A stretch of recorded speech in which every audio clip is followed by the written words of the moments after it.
Assalamualaikum warahmatullahi wabarakatuh. Pada video kali ini saya akan memaparkan hasil analisis survei lalu lintas yang kelompok kami lakukan di Jalan Pandanaran 2, tepatnya di Kota Semarang, untuk memenuhi tugas dari mata kuliah laboratorium rekayasa lalu lintas. Sebelum masuk ke pembahasan, perkenalkan saya Yoga Dewantara dengan NIM 5111-42235. Saya berada di Prodi Teknik Sipil Angkatan 2020 dan saya di survei kali ini masuk dalam kelompok 2 yang beranggotakan 5 orang, dan ini saya. Lanjut, pada beberapa survei yang kelompok kami lakukan itu mengambil lokasi di Jalan Pandanaran 2, Mugasari, Kecamatan Semarang Selatan, Kota Semarang, Jawa Tengah. Nah, bisa dilihat pada gambar ini adalah tampak dari ruas Jalan Pandanaran 2 yang berulang kali kita survei, dan ini tampak satelit dari peta Jalan Pandanaran 2. Di sini terlihat diapit oleh Gor Lomba Trijuang dan Taman Indonesia Kaya. Jadi ini ruas jalannya. Profil ruas di Jalan Pandanaran 2. Jadi jalan yang kami amati itu tipenya adalah 2/2 UD atau 2 jalur 2 lajur yang tidak memiliki median. Lalu tipe jalannya itu jalan kota dengan fungsi jalan kolektor sekunder. Nah, lebar jalannya itu masing-masing lajur sebesar 4,5 meter. Jadi total lebar dari jalan itu adalah selebar 9 meter. Di ruas jalan tersebut memiliki curb dan memiliki trotoar selebar 3,5 meter. Ada beberapa pokok bahasan di dalam survei lalu lintas yang kelompok kami lakukan. Jadi beberapa tahapan itu ada yang pertama survei volume lalu lintas, lalu dilanjutkan dengan survei kecepatan kendaraan, dan yang terakhir adalah survei pejalan kaki. Oke, masuk pembahasan yang pertama. Jadi pembahasan pertama yaitu tentang survei volume lalu lintas. Ini di ruas Jalan Pandanaran 2, jalur TIK itu Taman Indonesia Kaya menuju GLJ atau Gor Trilomba Juang. Ada jalur kedua yaitu Gor Lomba Trijuang menuju Taman Indonesia Kaya. Jadi pada bahasan yang pertama ini ada beberapa sub bahasan lagi, yaitu yang pertama ada data volume lalu lintas, periode sibuk, fluktuasi lalu lintas, split distribution, dan proporsi kendaraan. Pada survei volume lalu lintas yang pertama ini, waktu penelitiannya itu kelompok kami memulai pada hari Sabtu tanggal 3 September 2022 yang dilaksanakan pada 3 sesi. Yang pertama pada pagi hari itu jam 7 sampai jam 9. Lalu sesi kedua di siang hari dilaksanakan pada pukul setengah 12 sampai setengah 2 siang. Lalu di sesi ketiga yaitu di sore hari yang dilaksanakan pada pukul 3:15 sampai 5:15. Jadi rentang waktunya 2 jam begitu. Nah, pada survei yang pertama ini, alat bantu yang kami gunakan itu adalah menggunakan smartphone yang di dalamnya terinstal aplikasi yang bernama Multi Counter. Jadi fungsi dari aplikasi tersebut adalah untuk menghitung jumlah kendaraan yang melintasi di ruas jalan tertentu yang dibagi menjadi beberapa jenis kendaraan.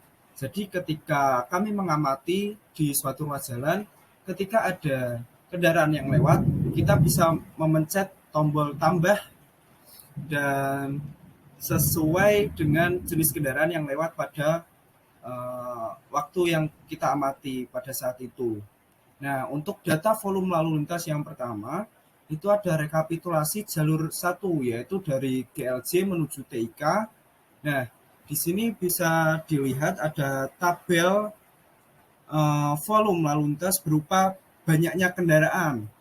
Nah, ini di atas ini ada beberapa jenis kendaraan, dan yang kiri ini rentang waktunya dari pagi sampai malam. Nah, ini dari satu periode jam itu ada 4, dibagi 4 per 15 menitan. Nah, dari tabel di samping dapat diketahui jumlah dan jenis kendaraan yang melewati ruas jalan Pandanaran 2. Pencatatan kendaraan yang melintas di ruas jalan Pandanaran 2 terlihat pada tabel, yaitu paling dominan yaitu jenis kendaraannya adalah sepeda motor dan mobil. Ini tabel masih berupa jumlah kendaraan yang nantinya akan dihitung sesuai dengan nilai SMP atau satuan mobil penumpang. Nah, dari masing-masing jenis kendaraan itu ada nilai konversinya sendiri-sendiri. Sepeda motor itu 0,4, mobil MPU, bus kecil pick up itu 1, bus sedang, bus besar, truk sedang, truk besar, kereta gandeng itu 1,3, dan yang terakhir becak sepeda roda 3 itu 0,8. Jadi untuk menghitung nilai SMP yaitu jumlah kendaraan dikali dengan nilai konversi dari masing-masing jenis kendaraan. Nah, ini hasilnya. Ini tabel dari nilai SMP jalur 1 dari GLJ menuju TIK. Untuk grafiknya bisa dilihat ini terdapat puncak dari jumlah kendaraan itu dengan rentang waktu 15 menit, yaitu berada pada jam 08.30 sampai 08.45. Itu sepeda motor jenis kendaraannya, yaitu sebanyak 557 unit dengan nilai SMP 223 SMP. Lanjut, nah ini rekapitulasi di jalur kedua dari jalur arah Taman Indonesia Kaya menuju Gor Tri Lomba Juang. Sama seperti tadi, ini adalah tabel dari jumlah kendaraan, lalu ini ada nilai konversi untuk menghitung nilai SMP dari suatu jenis kendaraan, dan ini adalah nilai SMP dari jalur 2 yang bisa dilihat dalam grafik. Itu juga sepeda motor paling banyak melintas pada jam 8 sampai jam 8.15 sebanyak 167 unit dengan nilai SMP 67 SMP ini ya. Lalu lanjut, perhitungan nilai lalu lintas harian rata-rata. Nah, ini ada rumusnya, jumlah lalu lintas selama pengamatan dibagi lamanya pengamatan. Dengan perhitungan yang ada di tabel ini ada nilai SMP per jam, ada volume SMP, lalu ada visi ratio dan level service-nya. Nah, beberapa perhitungan tersebut hasil dari data dalam tabel dapat digunakan dalam mencari periode sibuk di masing-masing jalur. Jadi hasil dari tabel-tabel ini bisa digunakan sebagai bahan untuk mencari periode sibuk di suatu ruas jalan yang akan kita bahas di slide berikutnya. Nah, ini periode sibuk. Berdasarkan hasil survei volume lalu lintas di ruas jalan Pandanaran 2, didapatkan hasil periode sibuk terjadi pada pukul 8 sampai pukul 9. Jadi pada periode 1 jam dari pukul 8 sampai jam 9 itu berada di pagi hari. Baik itu ruas jalan dari jalur 1 ataupun jalur 2. Nah, ini ada tabel jam sibuk. Nah, bisa dilihat dari volume SMP per jamnya, kita lihat di dua arah. Nilai yang paling tinggi berada pada di pagi hari. Nah, jadi nilai dari volume SMP per jam dari kendaraan dua arah itu paling besar 1149, itu berada di pagi hari. Maka dari itu periode sibuk atau peak hour-nya itu berada di pagi hari, yaitu tepatnya pada pukul 8 sampai pukul 9. Nah, sedikit saya jelaskan mengenai periode sibuk di ruas jalan Pandanaran 2. Jadi ruas jalan Pandanaran 2 itu terdapat itu merupakan kawasan yang di sekitarnya terdapat bangunan-bangunan sekolah. Jadi di ruas jalan tersebut terdapat 3 bangunan sekolah SMK yang dimana itu bisa memberikan potensi volume kendaraan yang besar untuk antar jemput anak sekolah. Nah, di salah satu sisi ujung jalan tersebut terdapat taman yang ada food court juga. Lalu di ujung sebelah berlawanan juga itu terdapat gor yang menjadi pusat berkumpul orang untuk olahraga. Jadi ruas jalan tersebut merupakan kawasan padat. Nah, pada saat kami survei waktu itu hari Sabtu, itu bertepatan dengan padatnya kendaraan supporter sepak bola dari PSIS Semarang yang bertandang menuju Solo. Jadi banyak gerombolan supporter yang datang dari arah GLJ menuju TIK itu pada periode 8.30 sampai 8.45 dalam rentang waktu 15 menit itu terjadi ledakan atau meluapnya jumlah kendaraan, khususnya sepeda motor. Nah, itu terdapat total 774 kendaraan atau 369 satuan mobil penumpang dari dua arah yang memadati ruas Jalan Pandanaran 2 pada rentang waktu 15 menit.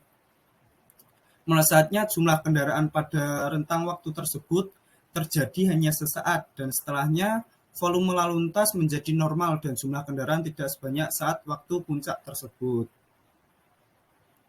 Oke.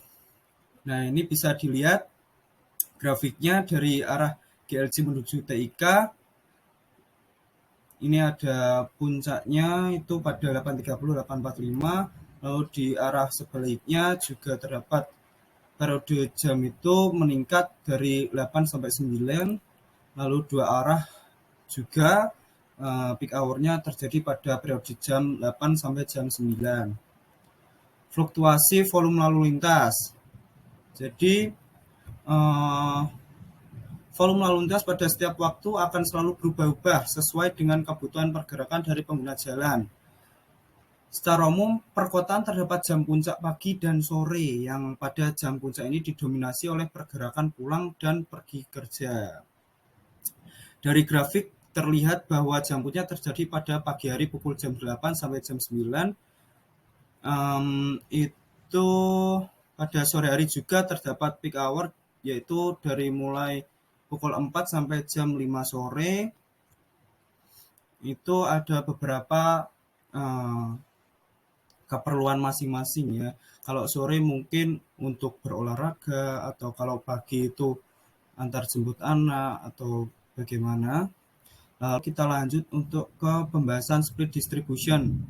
Nah, di sini terdapat grafik pie atau pie chart yang dimana warna biru ini 69% yaitu dari arah GLJ menuju TIK dan 31% warna merah itu dari jalur TIK menuju GLJ. Jumlah kendaraan dari Gor Trilomba Juang menuju Taman Indonesia Kaya sebanyak 10.517 kendaraan dan jumlah kendaraan dari Taman Indonesia Kaya menuju Gor Trilomba Juang sebanyak 4.727 kendaraan. Hal ini menunjukkan bahwa selama survei lebih banyak kendaraan yang melintasi jalur menuju Taman Indonesia Kaya baik di pagi, siang maupun sore hari. Proporsi kendaraan Jalan Pandanaran 2 pada kedua arah itu didominasi oleh sepeda motor yaitu sebesar 73% dan lalu disusul oleh mobil sebesar 26% dan sisanya MPU, bus kecil, bus sedang. Oke, saya akan mulai melanjutkan pokok pembahasan yang kedua yaitu survei kecepatan kendaraan. Nah, ada 4 subbab yang akan saya bahas yaitu pertama metode konvensional, kedua metode otomatis, ketiga metode MKJI 1997, dan yang terakhir kecepatan persentil 85.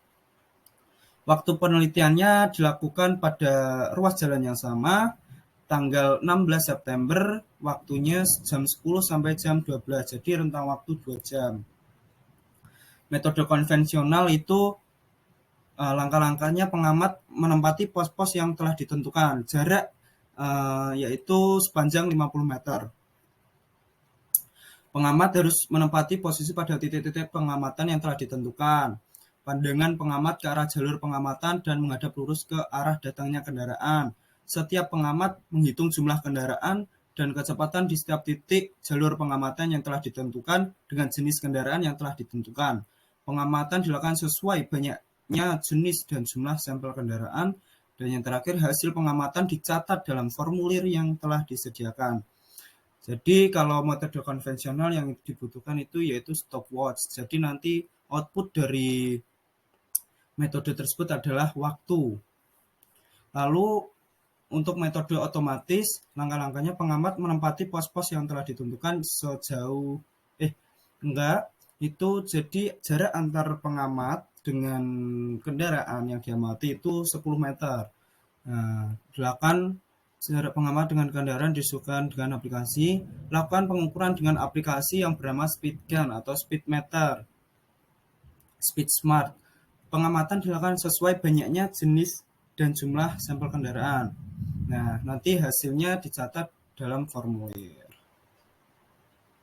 Nah, ini terdapat lokasi antar dua pengamat yaitu 50 meter. Lalu instrumen pengamatan yang dilakukan dalam metode konvensional itu stopwatch untuk merekam seberapa lama kendaraan melaju dari satu titik ke titik lainnya.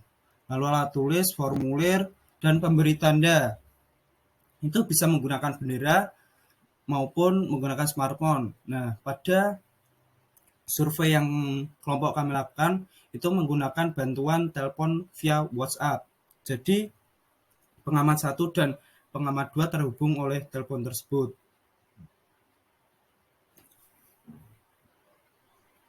Hasil data pengamatan yang dilakukan lalu disusun dalam tabel Excel. Data yang diambil adalah data waktu tempuh dalam satuan detik, kendaraan yang melaju dari titik pengamat 1 ke titik pengamat 2 yang jaraknya sejauh 50 meter. Jumlah kendaraan yang diamati yaitu berdasarkan perhitungan proporsi kendaraan dari volume maksimal survei lalu lintas. Sebagai ringkasan, data kecepatan kendaraan dapat dilihat pada slide berikutnya. Nah, metode perhitungan kecepatan sesaat dengan menggunakan metode konvensional adalah dengan perbandingan antara jarak dan waktu tempuh hasil pengamatan. Persamaan yang digunakan dapat dilihat pada persamaan berikut ini. Nah, karena tadi output dari metode konvensional adalah waktu, yaitu stopwatch tadi yang berupa satuan detik. Nah, bagaimana cara kita mengubah waktu tersebut menjadi kecepatan dalam kilometer per jam? Itu ada perhitungannya. Jadi, kecepatan sesaat sama dengan jarak antar dua titik observasi, dalam hal ini 50 meter, dibagi dengan waktu tempuh kendaraan antar dua titik observasi, yaitu sesuai dengan data yang telah kelompok kami ambil pada masing-masing jenis kendaraan. Lalu hasil persamaan tersebut kan masih berupa meter per second. Nah, itu konversikan ke dalam kilometer per hour dengan cara dikalikan dengan 3,6. Nah, ini ringkasannya pada jalur GLJ menuju TIK. Diketahui bahwa kecepatan rata-rata kendaraan yang melintas pada ruas jalan Pandanaran 2 jalur GLJ TIK sebesar sepeda motor dengan proporsi kendaraan itu terbagi menjadi 195 unit, itu kecepatan rata-ratanya yaitu 25,20 km per jam. Lalu untuk mobil, proporsi kendaraannya itu mendapat bagian sebanyak 35 unit, mendapatkan kecepatan rata-rata 20,85 km per jam. Untuk pick up yang 2 unit 19,18 km per jam, dan sepeda yang 2 unit itu 7,63 km per jam. Untuk jalur yang berlawanan itu didapatkan proporsi kendaraan sepeda motor sebanyak 85 unit, itu kecepatan rata-ratanya 36,10 km per jam, dan seterusnya. Bisa dilihat pada layar. Pembahasan berikutnya yaitu metode otomatis. Jadi instrumen pengamatan yang kami lakukan itu kami membutuhkan smartphone yang sudah terinstal aplikasi Smart Speed. Nah, itu bisa dilihat pada gambar di samping. Ini gambar tampilan dari logo aplikasinya yang bisa di-download di Play Store. Dan ini yang di bawahnya adalah tampilan di dalam aplikasinya. Jadi output dari metode otomatis ini adalah kecepatan kendaraan dalam satuan kilometer per jam. Sistem dari aplikasi ini, jadi kita menggunakan kamera belakang, kita men-track laju kendaraan dari satu titik ke titik lainnya dengan menggunakan jari. Jadi kita mengikuti laju kendaraan itu berapa kecepatannya, itu ditampilkan dalam aplikasinya. Nah, itu yang kita catat, yang kita screenshot untuk disusun dalam tabel. Nah, ini ringkasan kecepatan rata-ratanya dengan metode otomatis. Lanjut, untuk metode MKJI 97 itu ada beberapa poin yang bisa menjadikan outputnya nanti kecepatan kendaraan suatu ruas jalan. Itu ada poin pertama, kecepatan arus bebas dasar kendaraan ringan FV0. Lalu yang kedua, faktor penyelesaian lebar lajur lalu lintas FVW. Lalu ada faktor penyelesaian kondisi hambatan samping dengan bahu jalan maupun dengan curb. Lalu yang terakhir, faktor penyesuaian ukuran kota, yaitu ukuran kota dalam jumlah penduduk. Nah, ini rumusnya FV sama dengan FV0 tambah FVW dikali FFVS dikali FFVCS. Nah, klasifikasi jalan Pandanaran 2, tipe jalannya 2 lajur tak terbagi 2/2 UD, fungsi jalannya kolektor, lebar jalur 9 meter, klasifikasi medan datar, lebar curb itu 3,5 meter.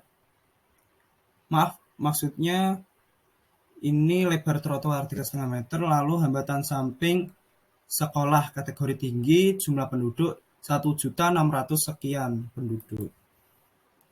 Nah, ini perhitungan dari kecepatan arus bebas sepeda motor, hasilnya 38,72 km per jam, kendaraan ringan 42,24 km per jam, lalu yang kendaraan berat 38,72 km per jam. Nah, selanjutnya bahasan yang akan saya bahas itu kecepatan persentil 85 dari kecepatan kendaraan di suatu ruas jalan. Nah, kecepatan persentil 85 adalah sebuah kecepatan lalu lintas di mana 85% dari pengemudi di suatu ruas jalan mengemudikan kendaraannya di jalan tanpa dipengaruhi oleh kecepatan lalu lintas yang lebih rendah atau cuaca yang buruk. Sehingga harapannya 85% pengemudi dapat mewakili kecepatan yang sering digunakan pengemudi di lapangan. Nah, di samping ini adalah tabel hasil perhitungan nilai kecepatan rata-rata pada ruas jalan yang diamati. Jadi pada metode konvensional kecepatan rata-ratanya 27,38, otomatis itu 38,55 dan metode MKJI itu 39,89. Dari perbandingan hasil ketiga metode tersebut diketahui bahwa nilai rata-rata tertinggi antara metode konvensional dengan metode otomatis adalah dengan menggunakan metode otomatis. Nah, kenapa metode MKJI tidak digunakan? Karena data yang ada pada perhitungan tidak dapat digunakan untuk mencari nilai persentil 85 dengan bantuan grafik. Nah, karena tadi metode yang digunakan adalah otomatis, jadi dilanjutkan dengan perhitungan nilai kecepatan persentil 85 pada ruas jalan Pandanaran 2. Data hasil perhitungan nilai kecepatan tersebut dapat dilihat pada tabel tersebut. Ini rentang kecepatannya 10 km per jam. Nah, ini ada frekuensi kumulatif presentasi frekuensi, nilai tengah, dan fx. Setelah dilakukan perhitungan nilai kecepatan persentil 85, seperti tabel di atas, dilanjutkan dengan membuat grafik untuk menentukan nilai persentil 85 dengan menarik garis lurus dari kumulatif persentase frekuensi agar dapat diketahui kecepatan dari 85% pengguna kendaraan pada ruas jalan yang diamati. Saya lanjut.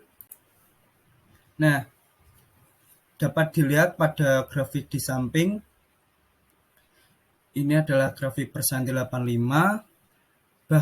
Dapat dilihat bahwa nilai kecepatan persentil 85 yang ada pada ruas jalan Pandanaran 2 adalah 42,5 km per jam. Jadi ini pada sumbu Y ditarik 85% ke kanan, nah didapatkan suatu titik. Nah ini ditarik ke bawah.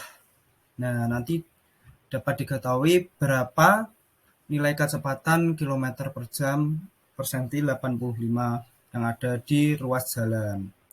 Jadi batas kecepatan tertinggi untuk tipe jalan perkotaan menurut standar yang berlaku adalah 50 km per jam, sedangkan untuk nilai kecepatan persentil 85 di ruas jalan yang kami amati itu adalah sebesar 42,5 km per jam, yang dimana nilai tersebut itu masih di bawah batas kecepatan yang seharusnya.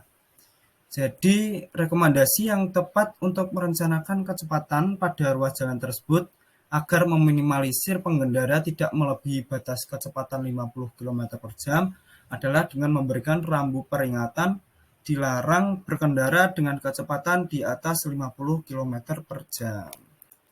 Nah, seperti ini contoh rekomendasinya. Di sini terdapat pelang dilarang melintasi jalan tersebut dengan kecepatan di atas 50 km per jam.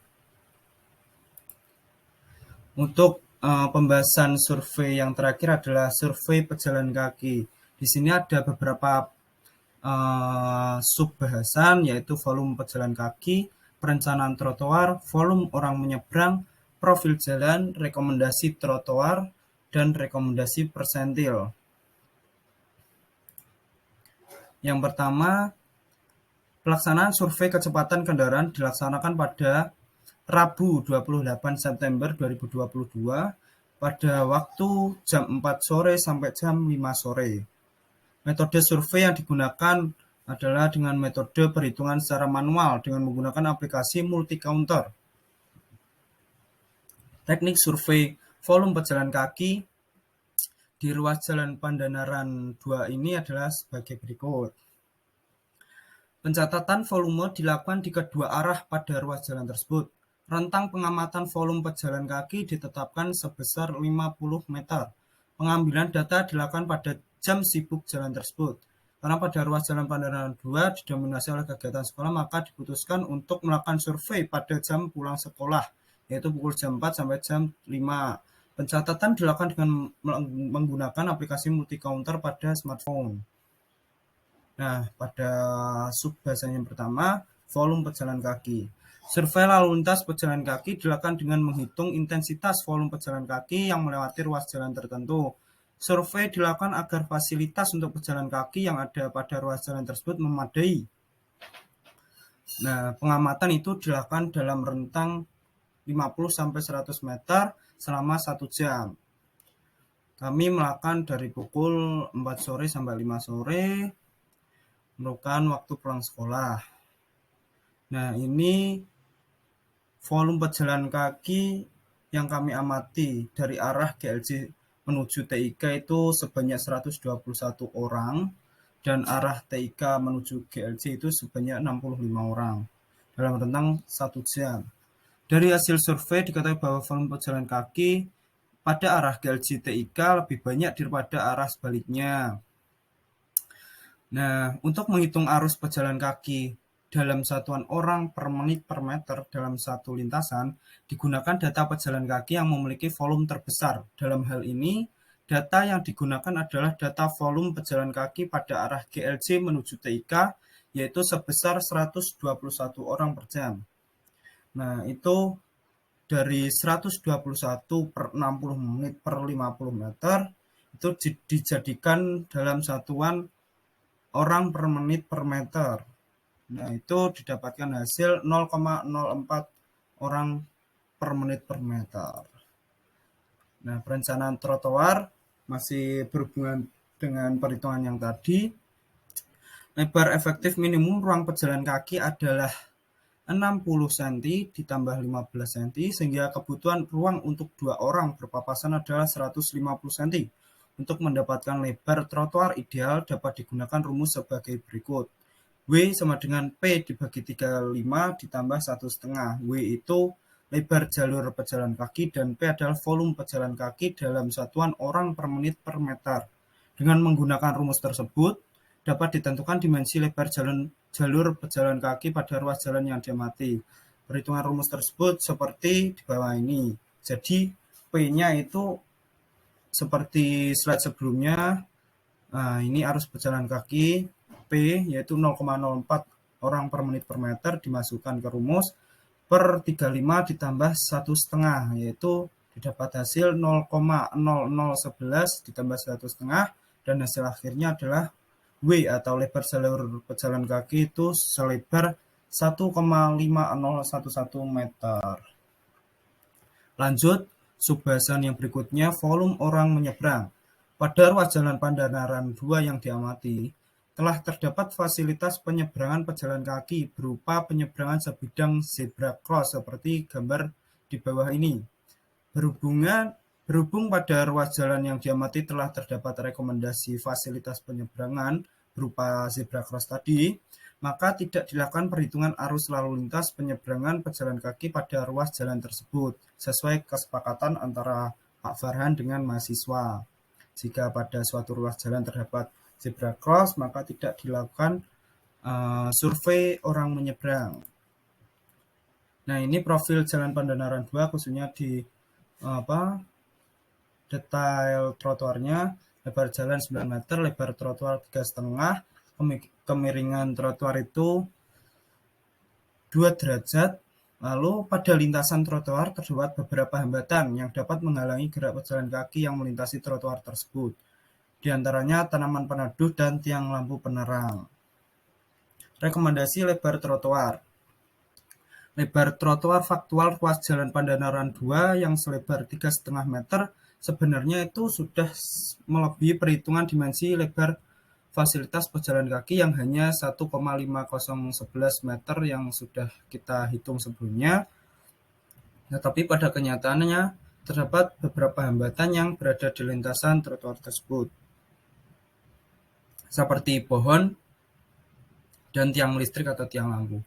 Untuk itu terdapat tabel rekomendasi penambahan dimensi trotoar berdasarkan hambatan yang terdapat pada trotoar tersebut. Nah, ini tabelnya, jadi ada jenis fasilitas ini berupa kursi roda yang jika terdapat pengguna kursi roda itu ditambahkan lebar tambahan sebesar 100 sampai 120 cm. Terus kalau tiang lampu penerang itu 75 sampai 100 dan seterusnya. Lalu seharusnya lebar trotoar memiliki lebar 5 meter. Nah, ini asumsi lebar tambahan. Tiang lampu penerang itu 75 cm dan tanaman peneduh itu 75 cm. Jadi lebar trotoar 3,5 meter ditambah 0,75 meter tambah 0,75 meter itu hasilnya 5 meter. Nah, seharusnya lebar trotoar memiliki lebar 5 meter. Berhubung terdapat keterbatasan lahan, dimensi tiang lampu tidak begitu besar, dan volume pejalan kaki yang tidak terlalu besar pula, maka lebar jalan 3,5 meter sudah lebih dari cukup. Nah, ini ada rekomendasi pensterilan. Pada trotoar ruas Jalan Pandanaran 2 yang diamati, masih terdapat pedagang kaki lima yang berjualan di area trotoar, yang dimana hal tersebut dapat mengganggu aktivitas pejalan kaki yang akan melintasi jalur tersebut. Hal tersebut bisa dilihat pada gambar di samping kiri ini. Nah, ini terdapat penjual pedagang kaki lima yang bertempat di pinggir jalan. Jadi dapat memungkinkan pembeli itu parkir liar gitu. Jadi bisa menghambat gerak lalu lintas kendaraan yang melewati ruas jalan tersebut. Nah, hal tersebut dapat berdampak pada kelancaran lalu lintas pada ruas jalan tersebut, karena hal tersebut dapat memungkinkan pejalan kaki berjalan di luar area trotoar dan pembeli PKL tersebut akan parkir liar di sekitar area tersebut yang akan menghambat lalu lintas. Maka dari itu sebaiknya perlu dilakukan sterilisasi agar trotoar pada ruas jalan tersebut dapat digunakan sebagaimana mestinya dan arus lalu lintas kendaraan dapat berjalan dengan lancar. Nah, sebelum saya menutup presentasi kali ini, pemaparan tentang survei lalu lintas, saya ingin menyampaikan apa yang saya dapatkan selama perkuliahan 8 pertemuan ini. Selama ini bersama dengan dosen mata kuliah laboratorium rekayasa lalu lintas, yaitu Pak Farhan, banyak pengalaman, banyak ilmu yang saya dapatkan, khususnya pengalaman survei bersama teman-teman kelompok ya. Jadi itu pertama kali saya melakukan survei terjun ke lapangan untuk bagaimana kita mengetahui volume lalu lintas, mengetahui kecepatan kendaraan, mengetahui rekomendasi fasilitas pejalan kaki. Jadi banyak ilmu yang saya dapatkan. Jujur perkuliahan lab rekayasa lalu lintas ini menyenangkan dan mudah dimengerti. Jadi ada, jika saya menarik 3 bahasan. Yang pertama, jika berbicara mengenai volume lalu lintas, saya mendapatkan ilmu bagaimana cara menghitung atau merekomendasikan suatu ruas jalan itu agar tidak macet. Jadi jika volume kendaraan di suatu ruas jalan itu tinggi, sedangkan lebar jalan itu sempit, maka akan terjadi kemacetan. Nah, kita hitung dulu volume kendaraan itu di suatu ruas jalan itu tinggi apa tidak. Dilihat juga lebar jalan itu lebar atau sempit. Nah, maka dari itu kita perlu survei volume lalu lintas. Nah, untuk survei yang kedua, kecepatan kendaraan itu untuk apa? Ya, ilmu yang saya dapat itu, nah itu sesuai dengan kawasan yang berada di sekitar ruas jalan itu. Jika pada lokasi pengamatan kelompok kami itu berada di kawasan area sekolah, jadi kecepatan kendaraan itu penting untuk direncanakan. Nah, apalagi kawasan sekolah banyak orang atau khususnya anak-anak menyeberang, jadi perlu direncanakan itu kecepatan kendaraan di suatu ruas jalan tersebut tinggi atau rendah. Nah, jika tinggi maka perlu rekomendasi berupa apa? Bisa menambah pelang, bisa menambah speed bump atau lain sebagainya. Nah, untuk survei pejalan kaki itu fasilitasnya ada apa tidak di suatu ruas jalan seperti trotoar, fasilitas untuk menyeberang sudah ada apa tidak. Nah, itu perlu dilakukan perhitungan juga. Nah, itu ilmu-ilmu yang saya dapatkan di perkuliahan lab rekayasa lalu lintas pada perkuliahan Pak Farhan ini. Saya berterima kasih kepada Pak Farhan yang selama ini sudah memberikan ilmu-ilmu atau pengalaman untuk saya pribadi maupun untuk teman-teman semua. Terima kasih. Sekian dari paparan saya. Terima kasih. Wassalamualaikum warahmatullahi wabarakatuh.